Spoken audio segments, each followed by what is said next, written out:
변동성이 하루에 꽤나 크게 나와서 피로도가 많이 올라와 있는데, 그나마 우리나라 장은 하루 떨어진 폭의 진짜 많은 부분을 쫙 올려놓고 끝났어요. 그만큼 좋았다 라고 거꾸로 해석하세요. 아직은 뭐 여진이 남아있겠지만 괜찮았습니다. 그 다음 LX 일렉트릭이 7%. 여기서 느낄 수 있는 건 시장 조정 속에서 물려도 이거 한번 느껴볼 수 있을 것 같아요. 최근 각종 SNS에 이정윤 세무사님을 사칭한 사례가 늘고 있습니다. 밸런스에서는 어떠한 형태로든 리딩방을 운영하지 않으니 각별한 주의를 요망합니다.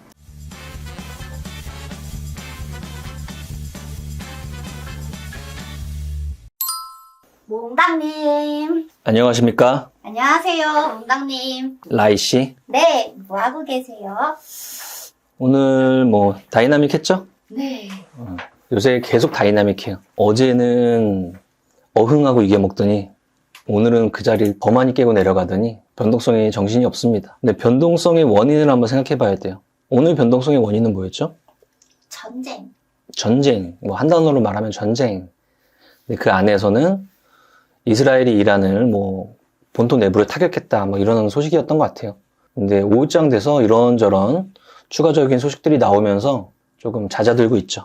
그래서 결과가 끝났습니다. 데이터 한번 보고 판단해보죠. 자, 아시아 시장권 일본 니케이 같은 경우에 2.6% 정도 하락, 대만 같은 경우에 마이너스 3.8% 하락, 중화권역은 잘 버티는 형국이었고요. 우리나라는 마이너스 6.13 마감했습니다. 이거 선 3개가 있죠. 노란색은 61선, 초록색은 121선, 파란색은 241선이에요. 오늘이 어떤 의미였냐면 1년의 평균가를 찍고 올라온 날이었어요.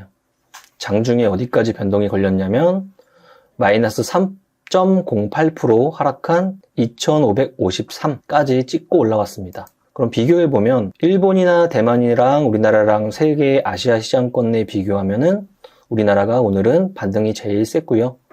중국이랑 이제 비교해주면은 중국이 훨씬 더 탄탄하게 버티는 형국이었습니다. 뭐 미국장이 이제 본장이 열리면 일부 영향을 받아서 다우존스나 나스닥도 변동성을 보일 텐데, 다우존스는 현재 그러면 이제 121선 이제 접근을 하느냐 마느냐의 자리 정도, 나스닥은 60일과 121선 중간 아래로 내려가느냐 정도, 반도체도 중간 아래로 내려가느냐 정도입니다. 자, 확전에 대한 이미지가 좀 두려운 거잖아요. 뭐 이란이 보복할 거야 이런 이야기부터 뭐 타격한 근처에 핵시설이 있다면서 별의별 이야기가 다 나와요. 근데 이런저런 모든 소식을 다 종합적으로 판단해서 시장이 결과를 낸 거잖아요. 그래서 그럴 때마다 막 이런저런 소식들에 너무 왔다 갔다 하시면 안 돼요. 그 결과로 이게 나온 거예요. 그럼 미국장의 결과가 또 나올 거고, 그거 영향을 받아서 월요일에 또 우리가 움직이고 이럴 텐데, 뭐 한 가지 바람이 있다면 추가적인 이제 보복성 공격이 일어나더라도 좀 계획된 공격들, 군사시설에 국한된 국제적인 라인이거나 뭐 이런 정도면 오늘 어느 정도 선반영이 있지 않을까 이런 기대감을 가질 수 있을 것 같고요. 또 반대로 마이너스 에너지로 해석을 굳이 해보자면 이런 변동성으로 인해서 실질적으로 전 세계에 이런 단기적인 충격이 아닌 물류에 대한 움직임이라든지 유가에 대한 움직임이 조금 고착화돼 버린다. 이런 게 조금 장기적인 우려감이겠죠. 그게 이제 인플레이션을 자극하고 금리 인하에 대한 기대감을 또 재차 또 밀어버리면서 영향을 주기 때문에, 그것조차도 시장이 지속적으로 반영하고 있다 이렇게 생각하시면 될 것 같아요. 변동성이 하루에 꽤나 크게 나와서 피로도가 많이 올라와 있는데, 그나마 우리나라 장은 하루 떨어진 폭의 진짜 많은 부분을 쫙 올려놓고 끝났어요. 그만큼 좋았다 라고 거꾸로 해석하세요. 아직은 뭐 여진이 남아있겠지만 괜찮았습니다. 자, 보겠습니다. 코스피 마이너스 1.63, 아까 말한 대로 이렇게 121선 내려가고 요 밑꼬리가 240일 정도를 터치하는 날이었다. 우리가 시장이 완전히 끝났네요. 아니면 추세가 완전히 이제 전환되네요. 라려면 전저점을 테스트 들어가야 되는데 어마무시하게 낮은 자리라서 현실적으로는 조금 쉽지 않은 자리일 거고, 현재 그나마 그려볼 수 있는 자리는 오늘의 터치한 자리와 전저점 자리 중간 어디쯤에서 시나리오 3까지 온 거죠. 우리가 이 사이에 시나리오 1, 121선 사이에 시나리오 2, 241선과 전저점 사이에 어디 시나리오 3인데, 이제 시나리오 3 정도까지 이제 조금 가시권역에 들어왔습니다. 그만큼 많이 반영을 했어요, 이제. 자, 개인 오늘 거래소 9,200억 매수, 코스닥 2,600억 매수했고, 외인이 어디를 오늘 강하게 움직였냐면 오늘 장 초반부터 선물 시장에서 매도를 굉장히 강하게 움직였어요. 한 10시에서 꺾이기 시작하더니 여기저기 뉴스 조금씩 나오면서 쭉쭉쭉 떨어지는 날이 오늘의 오전이었습니다. 이런 구간을 말하는 거죠. 이 구간. 근데 이 구간을 딱 12시경부터 그대로 밟아 올려서 어느 정도 안정화시켜서 마감을 했어요. 그 다음 그에 대한 움직임으로 우리나라 시장 시가총액 상위주들 당연히 음선 전환한 모습 많이 보이고요. 여기 보면은 삼성전자가 마이너스 2.5%, 그 다음에 갭라인은 이제 다 메꿨네요. 오늘부로. 그 다음에 하이닉스가 박스권 하단권역을 이제 뚫려서 새로운 저점 구간 탐색에 들어간 상태입니다. 아무래도 이 기술주 라인의 반도체 움직임들이 조금 더 강하게 영향을 받는 날이었어요. 이런 대장주 종목이 이 정도면은 뒷단에 있는 종목들도 변동성이 굉장히 컸을 것 같아요. 정렬을 해놓고 보겠습니다. 가장 많이 오른 건 HD, 현대, 미포. 이름이 이제 미포조선에서 미포로 바뀌었죠. 현대 미포로. 오늘 9% 올랐어요. 지금 큰 축으로 분쟁에 대한 이미지를 그려가는 나라가 몇 군데 있잖아요. 글로벌에. 전쟁이 터지고 꽤 오래 지난 러시아와 우크라이나도 있고, 지금 이란과 이스라엘도 있고, 그 더 전부터 사이가 그랬던 미국과 중국도 있고. 근데 미국과 중국에서 분쟁거리들이 여러 개가 있는데 최근 들어서 조선이 그 자리를 하나 차지하고 있어요. 조선보다 조금 더 일찍은 바이오 시밀러 시장에서 분쟁이 한 번 더 일어났고요. 그래서 CDMO 사업하는 회사들, 삼성바이오로직스, 바이넥스 이런 애들이 막 주가를 올려붙였죠. 그 다음에 가장 최근엔 조선 쪽에서 불고 있어요. 아무래도 미국의 조선 산업이 많이 낙후되어 있는 상태예요. 그러다 보니까 중국이 현재 글로벌 조선 1등이고 2등이 우리나라예요. 규모상. 그리고 3등이 일본 정도 되는데 당연히 우방국인 한국이나 일본한테 조선 쪽에서 지금 손을 내밀고 있는 거죠. 그러다 보니까 중국의 조선이나 그런 시스템들을 이제 제한하고 우리를 이제 협력의 구조로 가져가는 섹터가 조선이다 이러면서 국내 조선 관련주들이 급반등을 하고 있는 상태입니다. 그게 요인이고요. 그 다음 LX 일렉트릭이 7%. 여기서 느낄 수 있는 건 시장 조정 속에서 물려도 성장주, 물려도 주도주, 물려도 대장주. 이거 한번 느껴볼 수 있을 것 같아요. 자, 조정에 밑골이 달았지만 장중에 마이너스 5%까지 갔지만 플러스 7% 마감했어요. 이게 주도주의 특징이에요. 약한 시장에서는 덜 떨어지고 강한 시장에서는 누구보다 더 많이 올라가고 이렇게 전환되는 게 주도주의 특징입니다. 전력기기 라인의 종목입니다. HMM, 물류 라인들, 방산의 하나에어로스페이스, 방산의 LIG 넥스원 이런 느낌들이 좀 많이 드네요. 그래서 전력기기 라인하고 조선 관련주가 눈에 제일 많이 띄네요. 하나 더 하면 방산까지. 자, 마이너스 전환했을 때 스퀘어가 SK스퀘어가 9%. 최근에 그 밸류 프로그램 관련돼서 동력이 약간 혼조 상태예요. 금강원장 입장에서는 밸류 프로그램을 다시 한번 어떻게든 강화시켜 보려는 입장을 방송을 통해서 이야기하고 있고요. 또 다른 이제 관계자들한테는 기업의 자율성에 맡긴다는 이야기가 자꾸 나오다 보니까 밸류 프로그램을 기업의 자율성에 맡기면 망하는 거거든요. 그래서 그쪽에 관련된 섹터들이 최근 들어서 매기가 조금 약해진 상태예요. 그 당시에 처음 등장했을 때 막 금융 관련주 기억나시죠? 막 4대 은행이 막 신고가 행진했던 거 많이 약해진 상태입니다. 다음 두 번째 두산 반도체 라인들 그런 느낌이네요. 자, 대금 보겠습니다. 대금 마이너스로 터진 애들 삼성전자랑 하이닉스 빼고 세 번째가 YIK 전일자의 상한가 같잖아요. 그리고 오늘 시장의 변동성에 밑꼬리를 달고 장중에 마이너스 6%까지 갔었는데요. 결국엔 거래량을 더 점진적으로 올리면서 플러스 전환했습니다. 굉장히 강한 모습 보여주고 있는 반도체 관련주.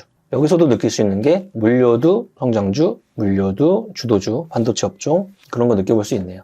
그 다음에 한국석유나 흥국석유 이런 애들은 유가 걱정하고 있는 거고요. 그래서 그 유가 걱정을 동력으로 움직이고 있는 테마주의 에너지 관련 섹터들, 하나에어로스페이스, 방산 이미지로 움직이고 있고요.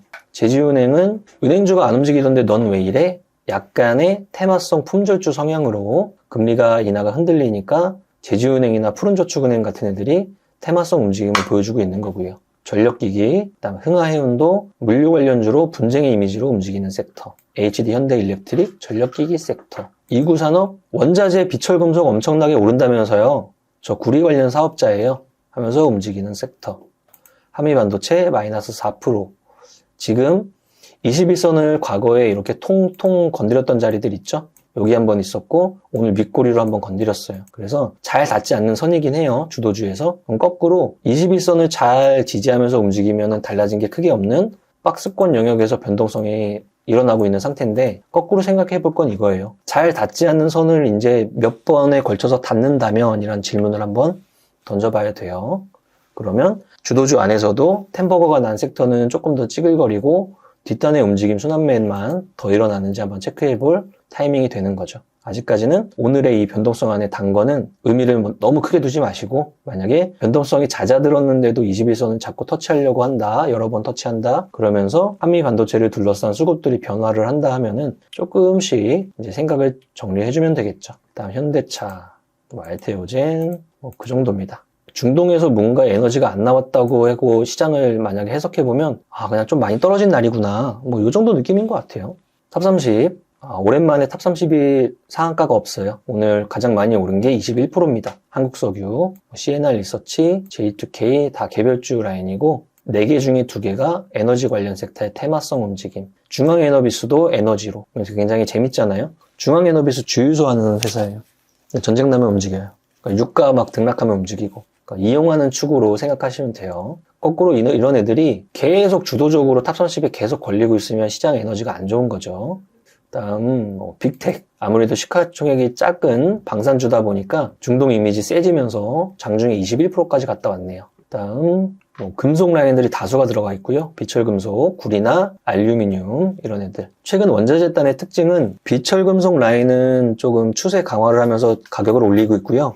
그리고 우리의 먹거리 라인들은 전체적으로 조금씩 조정이 들어가고 있습니다. 거꾸로 음식료 관련주 최근에 삼양식품이나 그 다음에 CJ 제일제당이나 동원 F&B 이런 애들한테는 가격을 다시 올리고 원자재단에서 안정을 찾아가면 이거는 아주 플러스 요인이에요.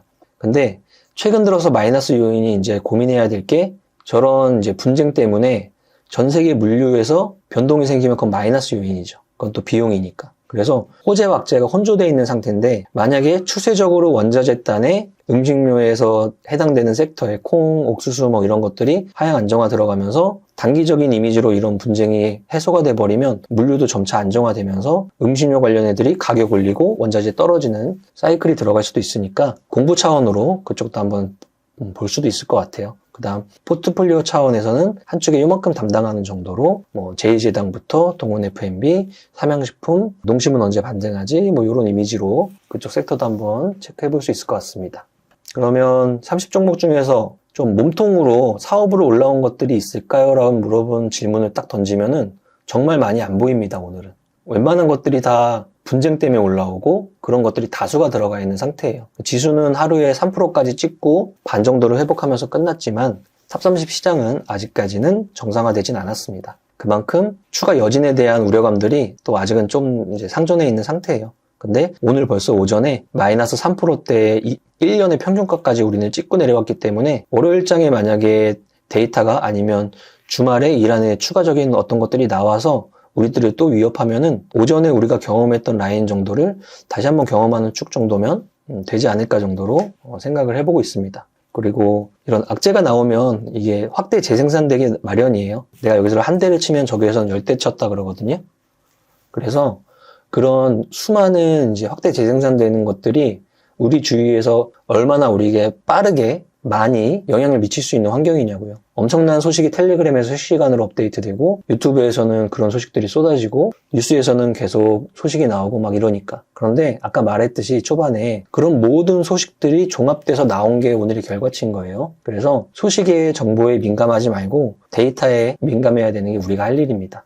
중동전쟁, 5차 중동전쟁, 3차 대전 그냥 그렇구나 하면서 넘어가시면 돼요. 별의별 얘기가 다 나오는 거죠. 오늘 장 이 정도로 정리할 수 있을 것 같아요. 힘은 안 나지만 오전장에 비하면 굉장히 양호하게 끝난 하루였습니다. 다들 힘내시고 이번 주말이잖아요. 날씨 너무 좋더라고요. 오랜만에 이제 장 오전에 딱 데이터 보고 크게 한번 숨쉬려고 옥상을 올라갔었는데 날씨가 너무 좋아요. 그러니까 거기서 또 에너지 받고 또 시장 데이터 해석하고 또 플러스 요인을 마음에서 만들어서 안정화가 된 거죠. 지금 보시는 여러분들도 마음의 안정화 찾기를 바랍니다. 많이 지나갔어요. 추가적으로 나온다고 해도 너무 극악의 상황으로 가진 않다고. 왜냐면 아무도 확전을 원하는 사람은 없으니까. 이 정도로 정리할 수 있을 것 같습니다. 그리고 지금 이제 특강 27일 날 하는 거 공지 나가 있죠? 신청하신 분들은 나중에 가면 이제 확정 문자 같은 거 갈 거예요.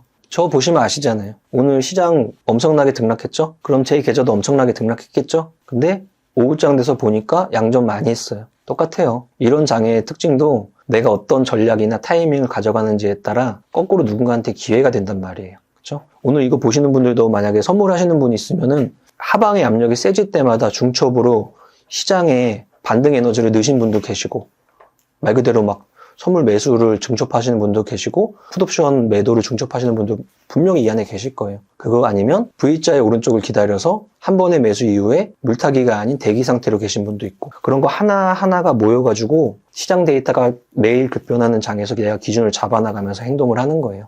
이번에 이런 조정 속에서도 왜 강한 종목이 더 움직임이 제한되고 반등하면 더 좋아지는지에 대한 타이밍의 문제나 원칙적으로 내가 지켜야 되는 문제 같은 것들을 다음 주 토요일에 만나서 이야기할 거니까, 오늘 보시는 분들, 그리고 오늘 마음이 많이 흔들리셨던 분들은 카페나 유튜브 하단에 신청 잘 하셔가지고 다음 주에 꼭 볼 수 있도록 하면 좋을 것 같아요. 여기까지 하겠습니다. 뭐 힘들어도 항상 우린 노래는 부르니까 하나 둘 셋 넷 나는 10년 안에 100억 번 찾을 거야.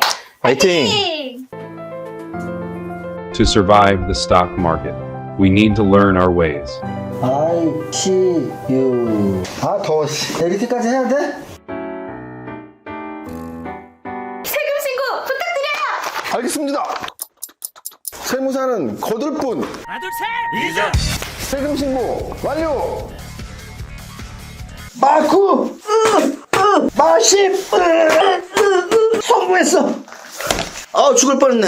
아, 나 보험가입 돼 있지? 보험가입은 밸런스 에셋에서. Don't think, just do. 지금 가입하라고. 유튜브 멤버십 가입했어? 아니요. 제발 가입해. 이러다 다 죽어.